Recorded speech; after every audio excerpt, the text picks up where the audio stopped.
So one major piece of the puzzle is the lack of teachers. The National Education Association says there's a crisis, and we have Becky Pringle, the president of that group, with us today. So what do you think the main cause is of this teacher shortage?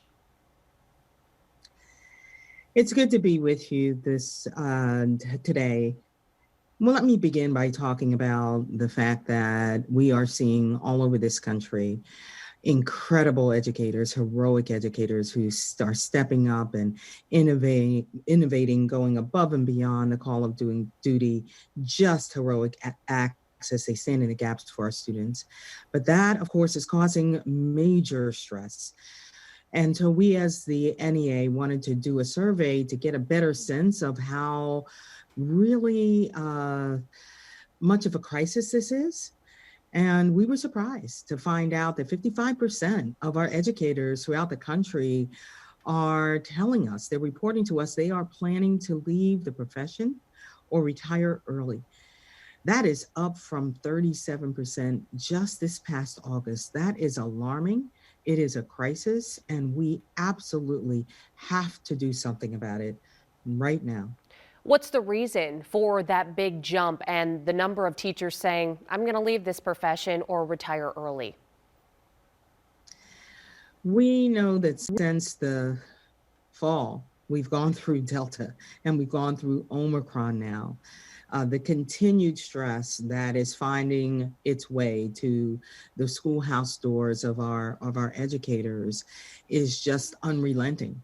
And they are being required to increase their workloads. They are being required to fill in during their preparation time and their lunchtime for educators who are out sick with COVID. They are being required to address and adjust to being in person and being virtual. The stress is massive, it is prolonged, it is excessive, and we are so concerned about it leading to burnout, which is leading to our educators leaving the profession. Now, the issue, it can't be fixed overnight, but we are seeing some school districts, specifically in our area and across the country, trying to offer incentives, things like better pay. What do you think the solution is to increase that retention rate of our current teachers and increase our recruitment?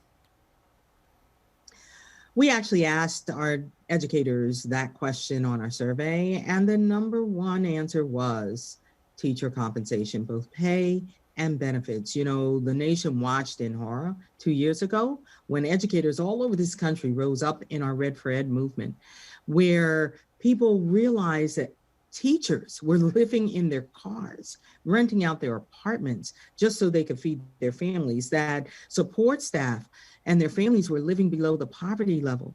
So these are not new issues, but just like with everything else, the pandemic just made it worse. We have got to address the issue of pay for our educators. And then the second thing they talked about was our students' mental health. We know that our students are living through this pandemic and with increased trauma and stress themselves. And those mental health issues are issues that our teachers are feeling the pressure to address because they know they can't learn if our students aren't getting the support they need. And then the third thing they are talking about is that they need more. They need more teachers, they need more support staff, they need more counselors and nurses, mental health experts, so that our students can get the support that they need, that one-on-one attention to try to address all that they've been through these 2 years of this unending pandemic.